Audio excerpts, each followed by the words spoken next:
Management consultants की average salary कितनी होती है? 18 से 20 लाख पर एनम। अगर आप मैकेंजी, बीसीजी, बेन में जाओगे तो ये सैलरी मिलेगी। इन्वेस्टमेंट बैंकर्स की सैलरी कितनी होती है ऑन एन एवरेज? वो होगी around 12 to 15 lakh per annum as a fresher. But अगर आप जैसे जैसे एस्केलेट करते हो कॉर्पोरेट लैडर में तो 20 to 25 लाख पर एनम होगी। अगर आप एमबीए करके इन्वेस्टमेंट बैंकिंग में जाते हो तो 30 to 35 लाख पर एनम भी हो सकती है। What's the package in private equity? Private equity में तो सीए फ्रेशर्स जा नहीं सकते, वहाँ पर एमबीए के रूट में ही जाना होगा, या तो आपको कंसल्टिंग में होना होगा, इन्वेस्टमेंट बैंकिंग में होना होगा, एंड 2 साल बाद आप पीई में स्विच कर सकते हो। प्राइवेट इक्विटी में the packages are very lucrative in nature. आपको आराम से वहां पर पैकेज मिलेगा 40-50 lakh per annum fixed, and आपको 100% वेरिएबल भी मिल सकता है, जहां पर आपको 1 CR का पैकेज भी मिल सकता है। वेंचर कैपिटल में कितना होगा? आपको 15 से 20 lakh on an average per annum का पैकेज मिल जाएगा अगर आप वेंचर कैपिटल में जाते हो। वेंचर कैपिटल मतलब क्या? Companies like Lightspeed, Matrix, Accel, Sequoia and all of these companies जो इन्वेस्ट करती है स्टार्टअप्स में। ये कंपनीज में अगर आप जॉब करोगे तो बहुत अच्छा पैकेजेस मिल सकता है। However what is the harsh reality और what is the bitter truth? बहुत कम रोल्स होते हैं जो ये लोगों को मिलते हैं। प्राइवेट इक्विटी आप देखोगे तो ऑन एन एवरेज अगर आप अज्यूम भी करोगे 30 पी फंड्स है टोटल इंडिया में, हर एक की टीम साइज होगी ऑन एन एवरेज 12 से 13 लोग, 30 into 12 360, एंड एट्रिशन रेट अगर आप 15 से 20% भी मान लो तो 50 से 60 हायरिंग्स हो गए every year. That is the private equity number. Investment banking की मैं एक रिसर्च कर रहा था, फ्रंट एंड इन्वेस्टमेंट बैंकिंग के ऑफिस रोल्स जो होते हैं वो सिर्फ 2000 रोल्स होते हैं एवरी ईयर इन इंडिया। 2000 लोगों में आना out of like lakhs of graduates, it's very very difficult. Again I am not saying कि आपको ये जॉब्स नहीं मिल पाएगी, जॉब्स तो मिल सकते हैं ये वाले, बट क्या लाइफ सच में इतनी ईजी हो जाती है अगर आपको ये जॉब्स मिल गए तो? Let's talk about the dark reality of these industries as well in today's video.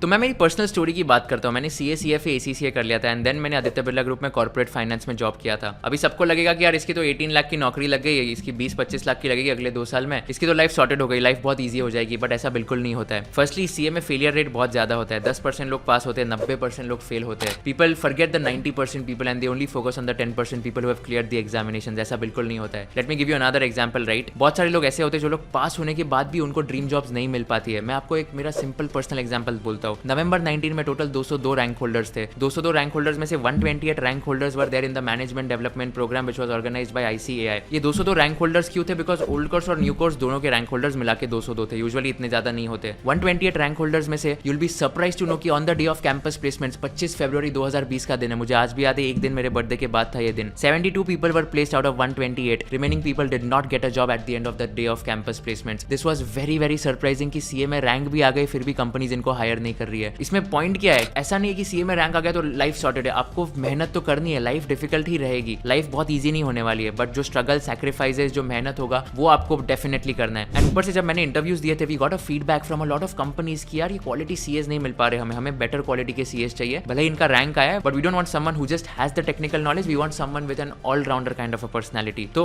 Challenges तो बहुत है पूरे सीए की जर्नी में भी, आर्टिकलशिप में भी बहुत चैलेंजेस होते हैं। पूरे सीए की जर्नी में भी आपको बहुत सारे ऐसे चैलेंजेस होंगे जो आपको पसंद नहीं आएंगे, managing your academics with articleship and all. At the end of the day life is not going to be easy is what I am trying to say. जितना लोगों को बाहर से लगता है कि इसकी इन्वेस्टमेंट बैंकिंग में जॉब लगे तो इसकी लाइफ सॉर्टेड है, ऐसा बिल्कुल नहीं होता है। तो इसमें एक पॉइंट तो ये होगा कि ओके जिसकी जॉब नहीं लगी वो भी एक डिफिकल्ट फेज होता है लाइफ का। Second difficult phase is that okay job तो लग गई लाइफ में बट इसके बाद क्या? आपको लगा कि आप जरन एमडी के ऋतिक रोशन बन जाओगे, एकदम सूट्स में रहोगे, टाई में रहोगे एंड HNIs के साथ हमेशा बात करते रहोगे। वो तो ठीक है मूवी में था, बट रियलिटी में इन्वेस्टमेंट बैंकिंग में अगर आप जाओगे भी ना तो उसमें बहुत लॉन्ग वर्किंग आवर्स होने वाले हैं। In fact I interviewed 3 investment bankers in my podcast and one of the guest mentioned that he was in his office for 2-3 days from 10 AM to 5 AM। 10 AM to 5 AM मतलब कितने हो गए ये? 17 घंटे हो गए एक दिन में। मतलब 17 घंटे अगर वो ऑफिस में ही काम कर रहा है तो it means that okay there is something which he is doing very hard, and that is the dark truth of investment banking roles as well. And he also mentioned that he carried his brush, he carried everything in his office, and वो पूरा office में ही करता था because there was no time for him to go back to his home. So again the dark reality here is that आपको जितना लगता है लाइफ ईजी होने वाली उतनी नहीं होती है। इट्स जस्ट दैट कि आपको प्रोज एंड कॉन्स वे करने हैं। इनफैक्ट एक और हार्श रियलिटी बताता हूँ आपको। मैं एक मेरे फ्रेंड से बात कर रहा था जो PwC में जॉब कर रहा था। उसने 10 साल PwC में जॉब किया and he quit his job. पता है मैंने उसको पूछा कि ओके तूने जॉब क्यों छोड़ा, मतलब इतना अच्छा जॉब चल रहा था, इतना अच्छा पैकेज था, why did you quit your job? He mentioned that the number of partners who are there in big 4, वो पोजीशन जो है वो वेकेंट नहीं हो रहे, कोई भी पार्टनर छोड़ना नहीं चाह रहा है, रिटायर नहीं होना चाह रहा है, and that position is now not getting vacant. उससे क्या हो रहा है कि प्रमोशन का जो साइकिल है वो कम हो रहा है बिकॉज लोग प्रमोट नहीं हो रहे, क्योंकि अगर प्रमोट कर दिया पार्टनर लेवल पे उतने वैकेंसीज ही नहीं है पार्टनर लेवल पे, तो लोगों के जो प्रमोशन साइकिल्स है वो थोड़े डिले कर दिए जा रहे हैं। And after they delay these promotion cycles right, तो ये डिले करने के बाद बहुत सारे लोगों को फिर ऐसा लगता है कि यार जो मेरा प्रमोशन 3 साल में होने वाला था वो अभी 5 साल में होने वाला है। And that's why a lot of people are also leaving big 4 jobs because ये रियलिटी है लाइफ में कि अगर आप जॉब भी कर रहे हो तो आपको कोई ना कोई चैलेंज फेस करना पड़ेगा। एंड उसने इसलिए क्विट किया बिकॉज उसके इसमें ग्रोथ प्रोस्पेक्ट्स बहुत कम हो गए थे, and that is something which is again a harsh reality. This video is just giving you a real life example और a real insight about how does a practical life look like. मैं आपको demotivate नहीं कर रहा हूं, but मैं आपको एक दूसरी हार्श रियलिटी या दूसरी डार्क साइड जो होती है ना ये इंडस्ट्रीज की, वो दिखाने की कोशिश कर रहा हूँ। हमेशा मैं तो बोलता हूँ कि ओके पैकेजेस बहुत अच्छा है, एक्सपोजर बहुत अच्छा मिलेगा, it comes at the cost of many things which we are just discussing right now. और एक और बात मैं बोलता हूँ राइट, तो ये जो जॉब्स होते हैं ना, ये PVC IB कंसल्टिंग, तो इसमें एक और बड़ा प्रॉब्लम क्या होता है कि आप अगर ये इंडस्ट्री में जाओगे भी right, you will be very very much comfortable with the amount of money that you are making. इससे पता है एक प्रॉब्लम क्या होता है, रिस्क टेकिंग एटीट्यूड जो होता है ना वो कम हो जाता है। I have seen a lot of my friends who are in private equity and they are getting amazing packages, and वो क्या होता है कि वो लोग फिर एंटरप्रेन्योरशिप में या तो रिस्क लेने से डरते हैं because they are living a very comfortable lifestyle. And वो होता क्या है कि इतना पैकेज, इतना सैलरी क्रेडिट हो रहा है ना हर महीने में, तो अपॉर्चुनिटी कॉस्ट उनके लिए बहुत हाई है। उनका जो पर आवर का जो सैलरी रेट होता है वो बहुत ज्यादा होता है, and that is something which really makes them hard to take a risk और take a plunge into entrepreneurship. This is something which is the drawback of working in a corporate life with a very high paying job. पता है India में एक problem क्या है सबसे बड़ा, western region में आर्ली रेट होता है, लोगों को पता है कि तुम 1 घंटे में कितना कमा सकते हो। इंडिया में वैसा कोई कॉन्सेप्ट नहीं है, इंडिया में मंथली सैलरी होती है। अगर आप आर्ली रेट कैलकुलेट करना शुरू कर दोगे ना, आपको पता चलेगा आपकी अपॉर्चुनिटी कॉस्ट कितनी है। आप डिटरमाइन करोगे कि ओके मैं 1 घंटे के लिए अगर बाहर भी जा रहा हूं तो ओके मेरा इतना नुकसान हो रहा है। आप हमेशा चालू कर लो कि आपका एक आर्ली रेट है, वो एक एस्पिरेशनल आर्ली रेट फिक्स कर लो, एंड इफ यू थिंक कि ये आर्ली रेट से मैं कम पैसे से काम करवा सकता हूं तो वो आउटसोर्स करो। अगर आपको लगता है कि ओके आर्ली रेट से ये ज्यादा में हो रहा है तो आप खुद से करो। This is something which I have done and this is something which I have learned from the book the Almanack of Naval Ravikant, and this is something which is definitely going to help all of you as well. So that's what I am trying to say कि okay ऐसा नहीं कि आपको ये industries में गए तो आप बहुत सक्सेसफुल हो ही जाओगे। It comes at the cost, and this video is like a harsh truth for all of you to realise कि इसके कॉस्ट क्या होने वाले। So let me know what are other drawbacks और other cons of working in these industries, and let me know if you have faced a similar experience और if your friends have faced a similar experience in the comment section. I hope this video was useful for all of you. Again I am not demotivating all of you from working in these industries, it's just that मैं आपको एक harsh reality या तो एक truth bomb दे रहा हूं जो आपको रियलाइज होना चाहिए अगर आप ये इंडस्ट्रीज में जाओगे तो। I hope this video was useful for all of you. If you do like our video, share it with all your friends and subscribe to our channel Kegar, and we'll create more insightful videos for all of you. Thank you so much for watching this video. See you in the next video.